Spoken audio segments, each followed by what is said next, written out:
शनिवार का दिन है। आप सबको मैं वंदन और अभिनंदन करता हूं। और आज का दिन ऐसे सनातन में सारा दिन बहुत ही खूबसूरत होता है, बहुत ही महत्वपूर्ण होता है। हर दिन की एक अलग खूबसूरती है, हर दिन की एक अलग सी महत्ता है। उसको समझने की ज़रूरत है। बस जानकारी अगर नहीं है आपको तो आपको लगता है कि सब चीज़ उसी तरह है जैसे संडे मंडे ट्यूसडे वाली बात हो जाती है। हमारे यहाँ केवल संडे मंडे का बहुत ज़्यादा महत्व देते हैं, क्योंकि संडे एक छुट्टी का दिन होता है। लोग मौज करते हैं, मस्ती करते हैं, वीकेंड में लोग पार्टी मनाते हैं। और इसी तरह हमारी लेकिन सनातन संस्कृति की सबसे महत्व है कि एक अलग दिन की खूबसूरती होती है। अलग सोमवार शिव का दिन है, मंगलवार हमारे मंगलकारी बजरंगबली का दिन है, और आज शनिवार है और शनिवार शनिदेव का दिन है। शनिदेव के साथ साथ आपको एक बहुत बड़ी बात है कि आज महावीर जन्मोत्सव है और हमारे बजरंगबली का जन्म दिन है आज। और आप हर जगह देखेंगे कि एक अलग सी खुशबू, एक अलग सी खूबसूरती, एक अलग सी आनंद की अनुभूति आपको जो महसूस होगी जब आप ईश्वर के प्रति समर्पित और ईश्वर के प्रति हमेशा स्नेहात्मक रहेंगे। तो ये हमारा मैं आप सबों को अपने बजरंगबली की जयंती पर बहुत बहुत शुभकामनाएं देता हूं। और हमेशा ईश्वर के प्रति समर्पित रहने के लिए, और हमेशा कहता हूं कि ईश्वर के प्रति हमेशा समर्पित रहने की जरूरत है। बजरंगबली हमारे संकट मोचक भगवान है और उनका जन्म शताब्दी है, जन्म महोत्सव है आज उनका, और पवन पुत्र हैं हमारे। तो आपको जब भी संकट, आप कभी भी बचपन में या कभी देखते हैं जब बहुत ज़्यादा प्रॉब्लम आता है तो आप हनुमान चालीसा पढ़ने लगते हैं।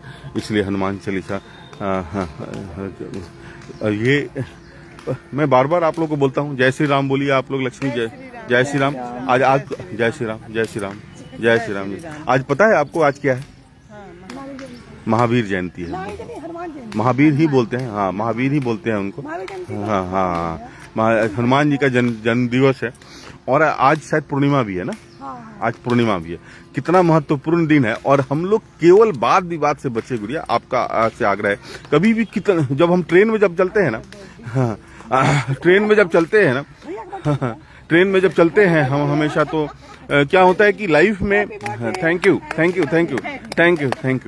ये एक बात हमेशा ध्यान में रखिए। जैसे हम यात्रा एक बात गुड़िया, मैं आपको एक अपनी जीवन की एक बहुत खूबसूरत अनुभव साझा करता हूँ। आप ट्रेन में यात्रा की होंगी ना, ट्रेन में यात्रा करती हैं।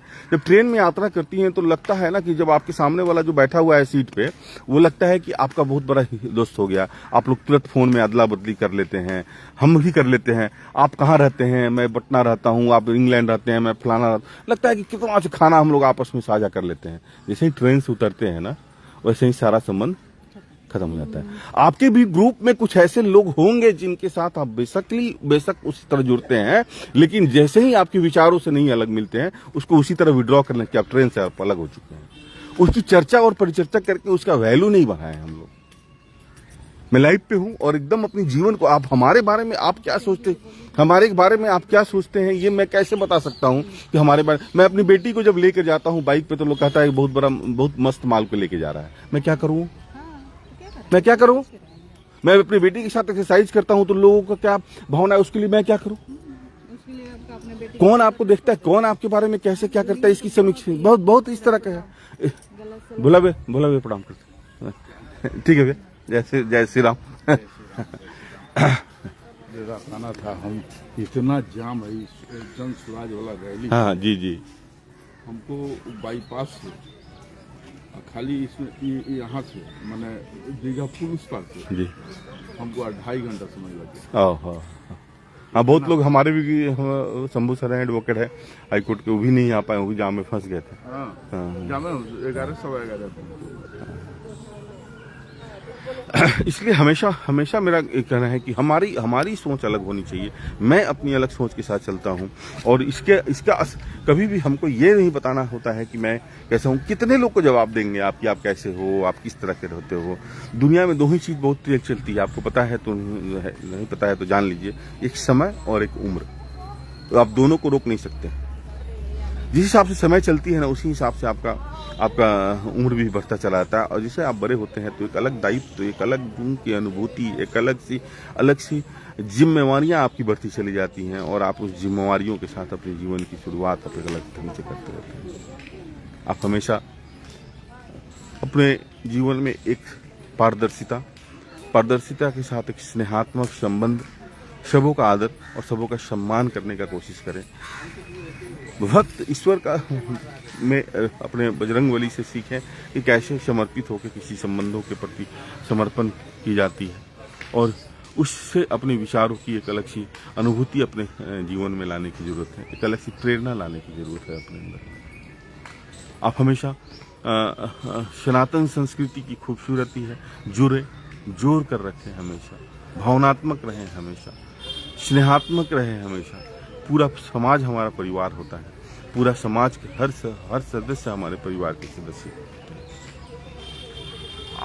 आपके समीक्षा, आपके काले चश्मे लगाने से दुनिया काली नहीं हो जाती है। आप हमेशा इस बात को रहें दिमाग में कि आप हमेशा स्पष्ट होने के लिए बहुत ही बड़ी तपस्या होती है जीवन, और उस तपस्या को जीने के लिए आपको एक अलग से अपने आप को अलग से नियमों में बांधने की जरूरत होगी।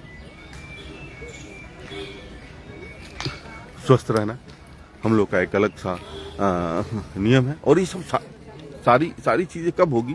जब आप स्वस्थ रहेंगे। आप स्वस्थ रहेंगे, बहुत सारे मन में कुंठित विचारें, कुंठित बातें अपने अंदर में आती रहेंगी, और उसको हम लोग हमेशा उससे दूर रहने की जरूरत है। गलत विचारों के साथ अपनी विचारों के साथ हमेशा दूर रहें हमेशा, और कोशिश रहे कि लाइफ में एक स्पष्ट जीवन शैली से आप खड़े हो सके, और अपने प्रभु के संकट मोचन जो हमारे भगवान हनुमान जी का है, आज उनका जन्म दिवस है, तो हम लोग सारे लोग उनकी उसी उत्साह के साथ जन्म दिवस का मनाया। कल हम लोगों ने छठी मनाया था अपने रामलला का, और ये सनातन में एक सबसे खूबसूरत चीज़ है कि हमारे साथ नहीं भी हो के हमें लगता है कि वो हमारे साथ हैं। और जय श्री राम है, सब फिट रहना यहाँ का सबसे बड़ा मकसद है। पार्क थोड़ा अस्त व्यस्त हो गया, क्योंकि जिस पार्क में हम लोग संगठित होते थे वहाँ पे बहुत ज़्यादा वो टूट रहा है। और अपना बगल, क्या हाल चाल है सिंह जी? ठीक है। जय श्री राम बोल दीजिए। जय श्री राम। चलिए, बहुत अच्छा है। यही यहाँ के करता धरता है यहाँ के। और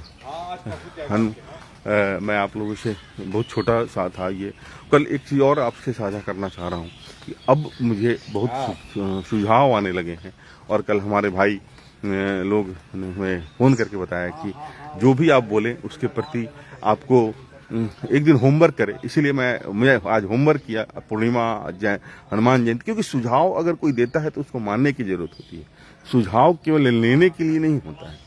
सुझाव किसी कोई गुपचुप का दुकान नहीं है जो आपको कोई दे देगा। अपनी उस व्यस्त विचारों के साथ व्यस्त जीवन शैली में अगर आपके लिए कोई सोचता है, अगर आपको कोई आपकी अच्छी बातों को से प्रेरित होता है, अपनी अच्छी बातों को आपको सुझाव देता है, तो उसको जरूर स्वीकार करने की जरूरत होती है। क्योंकि वह आपका शुभचिंतक है। वो अगर डांटता भी है या कुछ बोलता भी है तो वो आपको हमेशा आपको कहीं ना कहीं आप उसके दिल में आपका एक जगह है, उस जगह को हमेशा सम्मान और उस जगह को हमेशा स्नेह देने की जरूरत होती है। हमेशा प्रभु के को इसके लिए धन्यवाद देना हुआ उस बच्चों को जो हमारी जीवन शैली को सुदृढ़ बनाने के लिए, जीवन शैली में कुछ अच्छे करने के लिए हमें हमेशा सुझाव देते हैं। और मैं बार बार बोलता हूं कि आपकी सुझाव हम सहर्ष स्वीकार करते हैं और उस पर हम अपनी जीवन में कुछ न कुछ कार्य करने की कोशिश करते हैं। प्रत्येक दिन का ये सुबह का हमारे, कल हम लोग 12-1 बजे रात तक अपने रामलला की छठी में व्यस्त है, लेकिन ये एक उसी तरह का हिस्सा है जैसे हमारे लिए पूजा पाठ हो, हमारे लिए नित्य कर्म हो, सेम उसी तरह का ये स्वस्थ अपने शरीर को कम से कम 1 घंटा समय देना हमारे लिए बहुत जरूरी होता है। आप सभी को पुनः हनुमान जयंती की बहुत बहुत शुभकामनाएं। आप सभी हमेशा ईश्वर के प्रति समर्पित होकर अपने ईश्वर को हमेशा ये कोई भी कार्य करने के समय ये बात हमेशा दिमाग में रखें कि ईश्वर मेरे साथ खड़ा है, लेकिन वो समर्पित जब होंगे तभी हो पाएगा, ऐसे नहीं हो पाएगा। समर्पित होकर करें, आपको दिखेगा आपके साथ ईश्वर हर वक्त खड़ा रहेगा, हमेशा हर वक्त आपके साथ ईश्वर कदम में कदम आपके साथ एक छाया के रूप में रहेगा। और हमारे संकट मोचन तो ऐसे भी हमारे संकट में साथ रहते हैं, हर वक्त साथ रहते हैं। और आपको तो मैं पुनः हनुमान जी महावीर जयंती या हनुमान जयंती पर बहुत बहुत शुभकामनाएं देता हूं। और सनातन ही सत्य है, और अपने ईश्वर के प्रति हमेशा समर्पित रहें, स्वस्थ रहें, हमेशा मस्त रहें, और हमेशा अपने विचारों में एक अलग सी दिशा और एक अलग सी लकीर खींचने का प्रयास करें।